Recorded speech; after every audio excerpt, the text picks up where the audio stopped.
Alright, mga kababayan, mga kaibigan, mga katokis, mga kapots.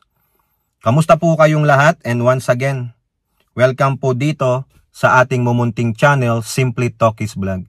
Tayo po'y magbibigay ng maiksing komento, opinion at reaksyon sa mga mainit na usaping pang-politika sa ating bansa. No?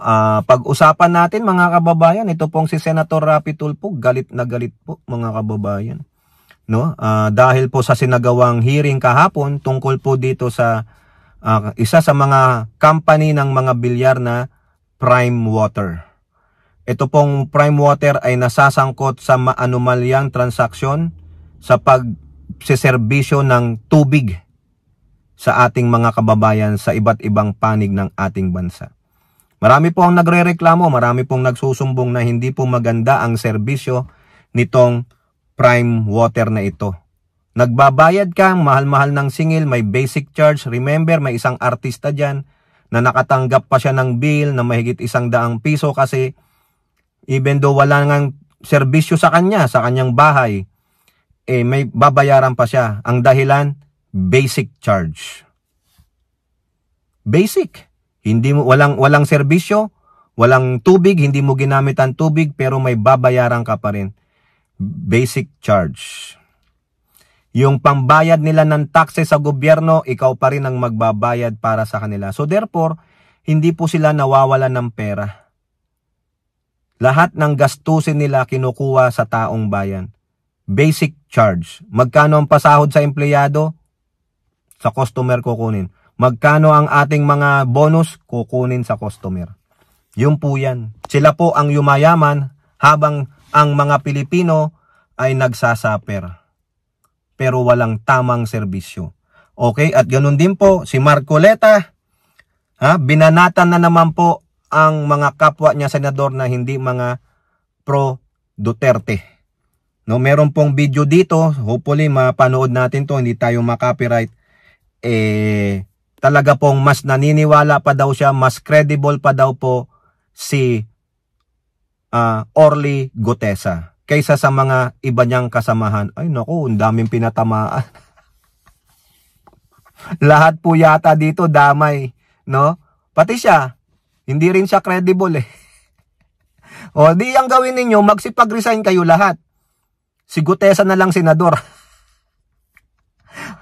O yan po, shout out po lahat sa inyo and may God bless us all. So dito mga kababayan, no, tignan lang natin itong si Rapi Tulfo, no, kasama po kasi siya sa mga naghihiring kahapon ni Senator Risa Hontiveros based dito sa issue po ng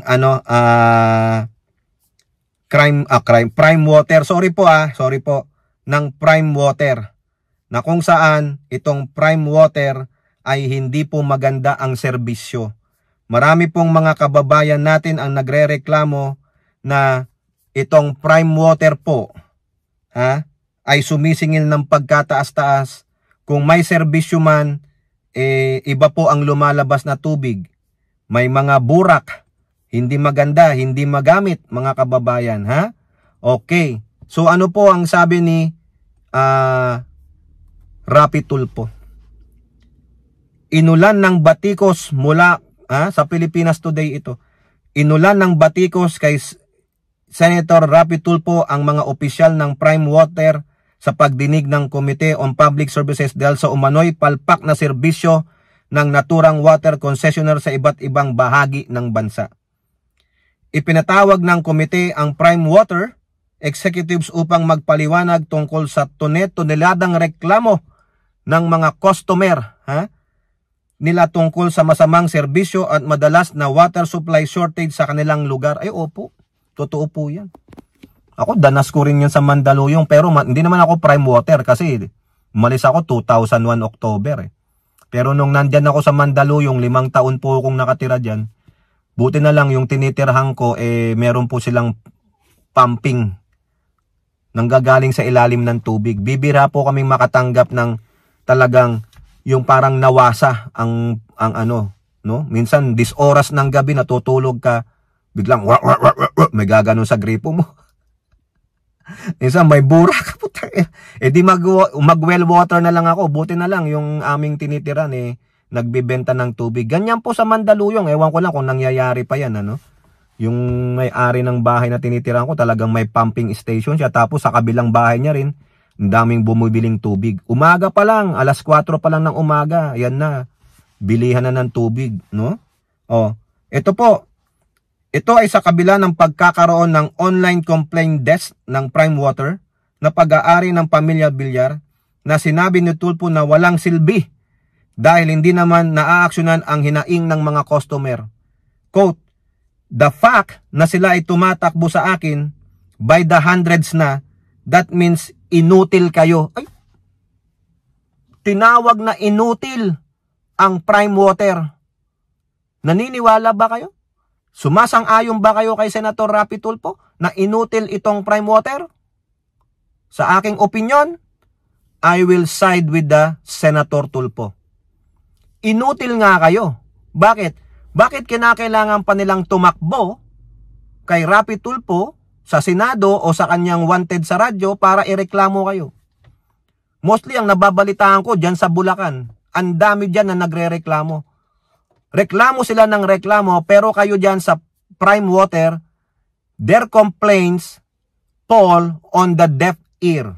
Ibig sabihin, tinatanggap nyo ang complaint, pero hindi nyo inaaksyonan. Bayaan nyo sila dyan, magreklamo. Kung ayaw nila, di ayaw nila. Meron pa bang magsiservice sa kanila? Yon! Kasi namonopolyo nyo ang serbisyo ng tubig.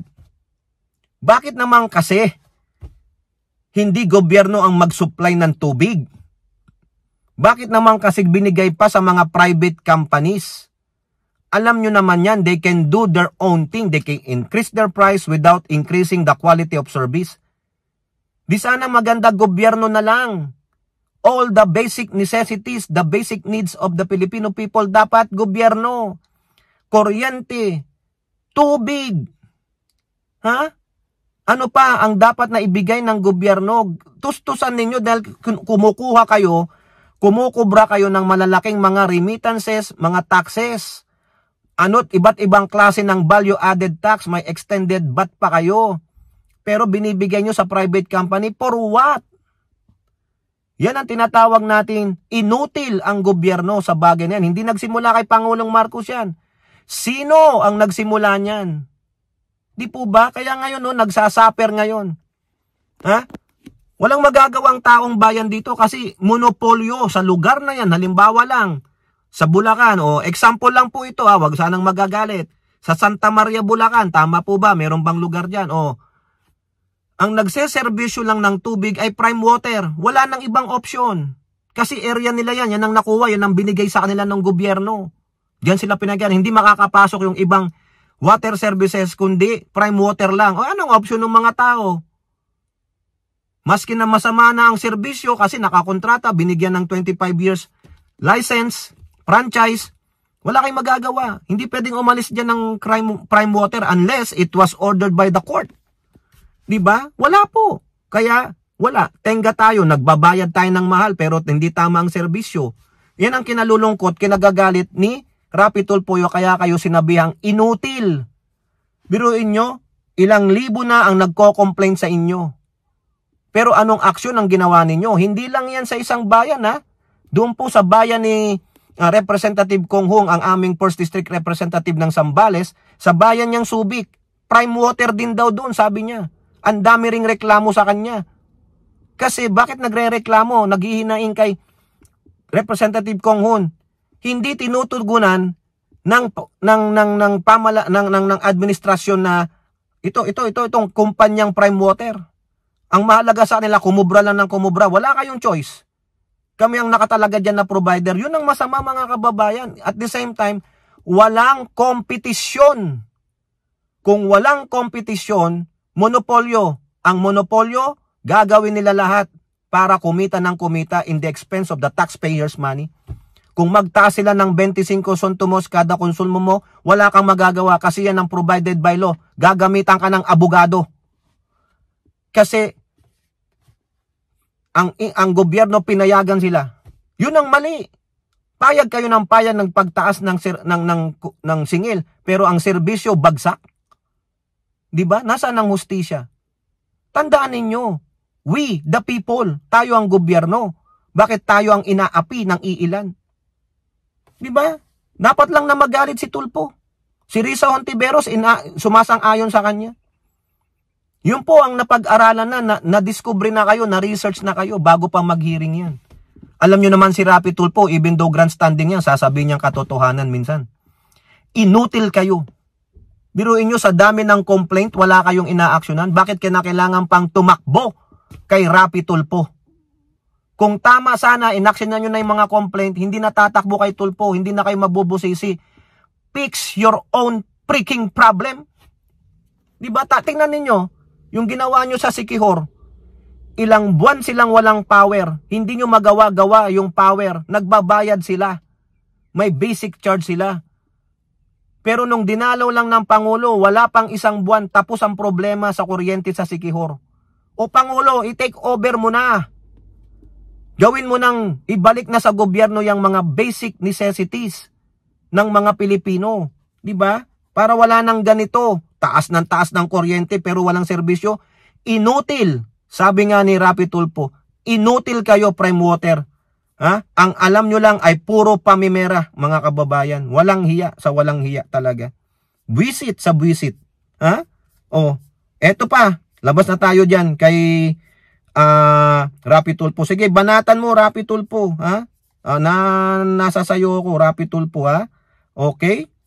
Dito naman tayo kay Marcoleta, mga kababayan. O ito po, mga kababayan, pakinggan po natin itong si Lolo Grumpy Marcoleta. Laging galit, mga kababayan. Ano ko, minumenopause yata itong tao na to. Kaya laging galit ito kasi bakit? Feeling niya siya po ang boss. Feeling niya siya ang presidente ng bansa. Mahirap maging presidente ito. Diktador to. Oo. Ngayon po'y masasabi ko, si Master Sergeant Orly Gutesa ay mas credible pa po kaysa sa marami sa atin dito sa kapulungan ito. Bilang isang abogado, magmula po nung ako'y maging abogado, inisip hindi ko po ginawa yung mga bagay na ito.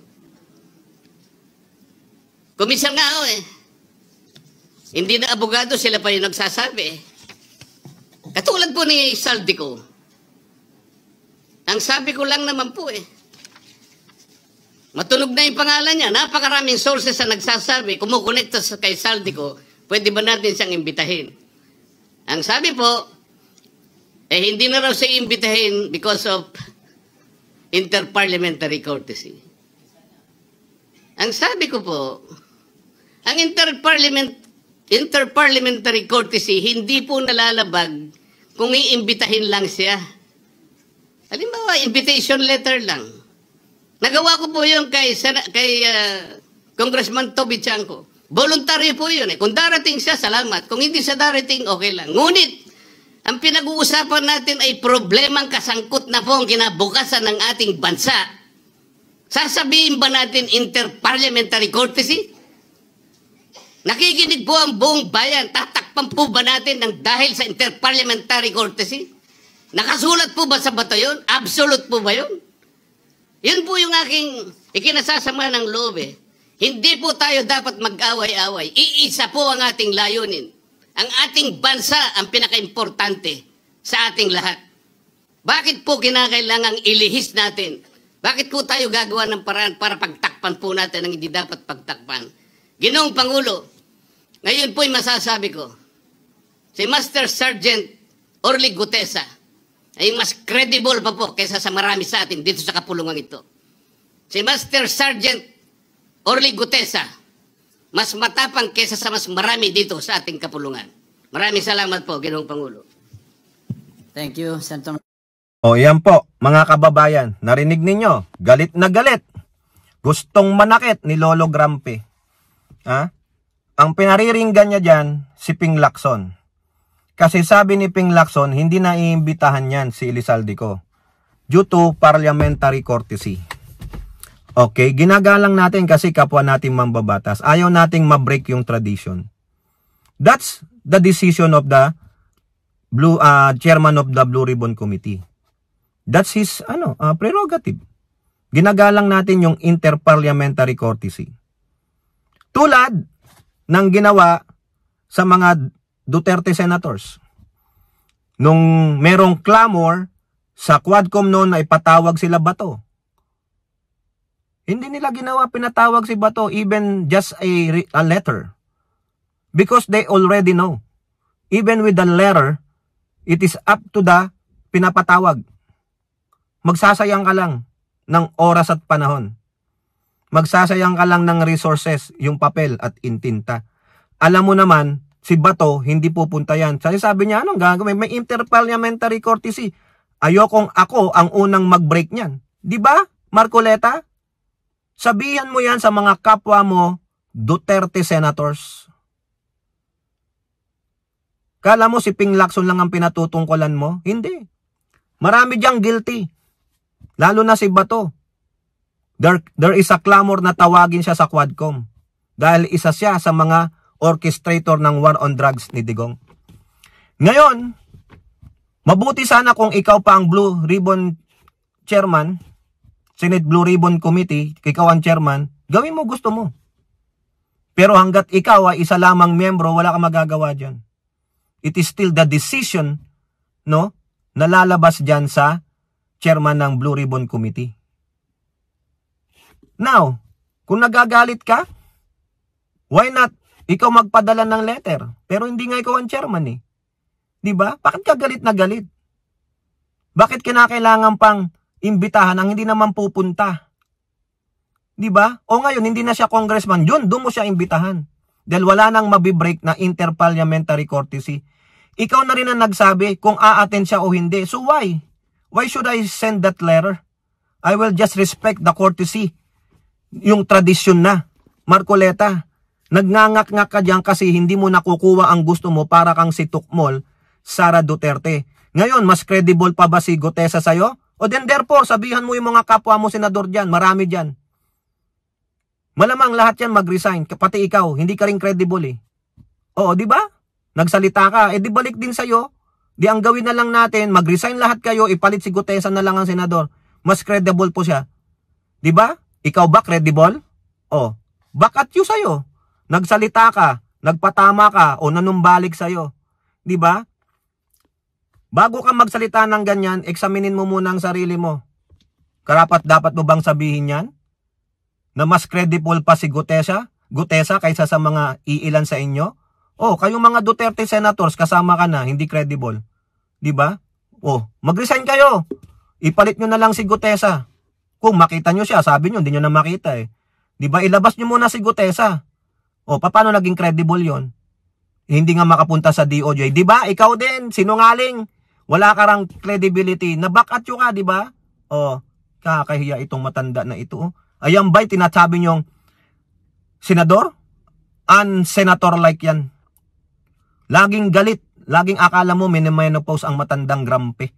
Okay, kayo po, ano pong inyong masasabi? Comment down below and don't forget to like and share. Hope to see you on the next videos. Bye-bye. God bless.